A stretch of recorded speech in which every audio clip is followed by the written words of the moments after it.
咁所以我哋講氣場其實就好似當我哋行入去教堂啊，行入去寺廟啊，有時你都會體會得到自己嗰個身心嘅狀態好似有所變化。因為呢啲地方通過佢日積月累去重複做一啲差唔多類型嘅嘢嘅時候，其實無形中就會建構咗佢呢個氣氛、呢個氛圍、呢個氣場。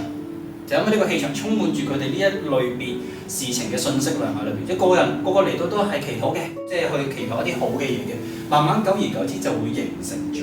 屬於呢個教堂、屬於呢個寺廟嘅有氣息嘅一個氣場。咁所以呢個大氣場好似一個，當我哋咁渺小嘅人去進入一個咁大嘅氣場嘅時候，我哋就好似無形中俾佢同化咗咁樣，調咗頻咁樣。咁你好自然就好似迎合翻佢呢一個氣場嘅狀態，所以你個人就會平靜落嚟。咁所以我哋呢個地方，我哋一個修練嘅一個地方，所以我哋每一次早場都好似加入一啲相關修練嘅呢啲信息。咁久而久之就會形成咗呢個係一個道場、一個修練地方嘅一個氣場。